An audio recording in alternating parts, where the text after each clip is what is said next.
بسم اللہ الرحمن الرحیم۔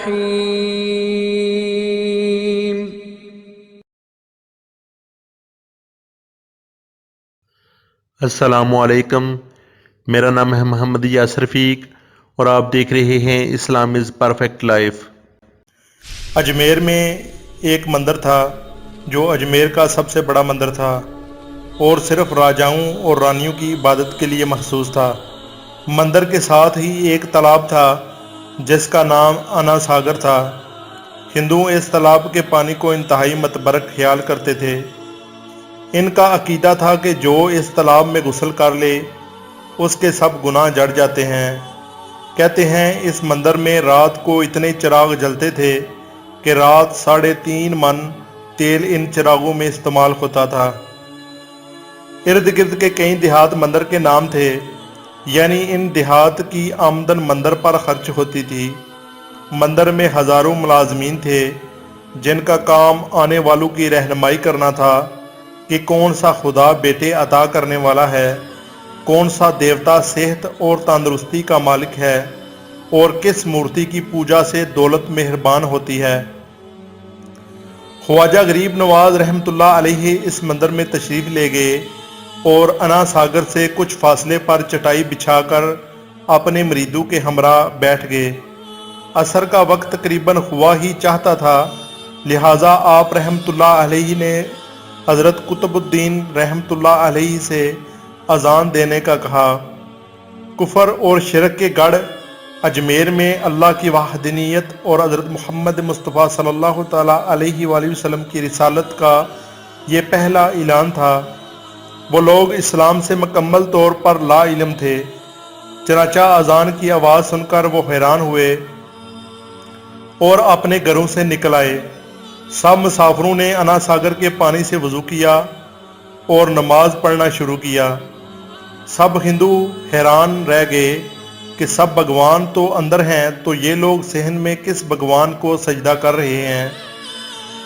جب شام ہوئی تو راجا کے اونٹ جو دن میں چرنے کے لیے گئے ہوئے تھے اپنے چرواہوں کے ساتھ واپس آنے لگے۔ اتفاق سے جہاں حضرت خواجہ رحمۃ اللہ علیہ اپنے ساتھیوں کے ساتھ بیٹھے تھے وہ جگہ راجا کے اونٹوں کے بیٹھنے کی تھی۔ چرواہوں نے بابا صاحب رحمۃ اللہ علیہ سے کہا، اٹھو بابا، اونٹوں کے بیٹھنے کی جگہ خالی کرو۔ آپ رحمۃ اللہ علیہ نے فرمایا، اتنا میدان پڑا ہے، اونٹ تو کہیں بھی بیٹھ جائیں گے، کیوں مسافروں کو تنگ کرتے ہو؟ وہ نہ مانے اور مسلسل اصرار کرتے رہے کہ اونٹ اسی جگہ بیٹھیں گے۔ آخر انہوں نے بہت بدتمیزی سے کہا، یہ راجا کے اونٹوں کے بیٹھنے کی جگہ ہے اور ادھر راجا کے اونٹ ہی بیٹھیں گے، تم لوگ کہیں اور ڈیرا لگاؤ۔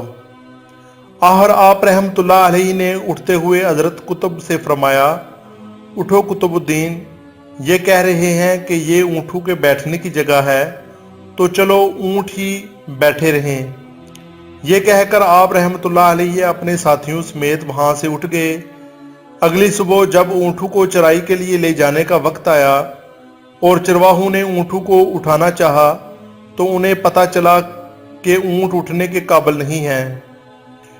انہوں نے اونٹوں کو مار مار کر زبردستی انہیں اٹھانا چاہا لیکن وہ بیٹھے ہی رہے۔ چرواہے پریشان ہو گئے کہ جو اونٹ ان کے ایک اشارے پر اٹھ بیٹھتے تھے آج کیوں نہیں اٹھ رہے۔ آخر انہیں یاد آیا کہ کل اس مسافر فقیر نے کہا تھا کہ چلو اونٹ ہی بیٹھے رہیں۔ لوگ اکٹھا ہونا شروع ہو گئے، کوئی کہہ رہا تھا فقیر کوئی کامل جادوگر ہے اور کسی کا خیال ظاہر کیا کہ وہ کوئی بھگوان کا اوتار ہے۔ بات راجا پرتھوی تک پہنچ گئی کہ ایک مسافر فقیر نے راجا کے اونٹ پر جادو کر دیا ہے۔ راجا نے حضرت خواجہ معین الدین رحمۃ اللہ علیہ کو پیغام بھیجا کہ تم کیسے فقیر ہو جو بے زبانوں کو باندھ رکھا ہے، یہ بیچارے بھوک پیاس سے مر جائیں گے، اس لیے مہربانی کر کے اپنا جادو واپس لے لو۔ آپ رحمۃ اللہ علیہ نے فرمایا، ہم مسلمان ہیں اور مسلمان بد دعا نہیں کرتے نہ ہی جادو، جاؤ جس کے حکم سے بیٹھے تھے اسی کے حکم سے اٹھ کھڑے ہوں گے۔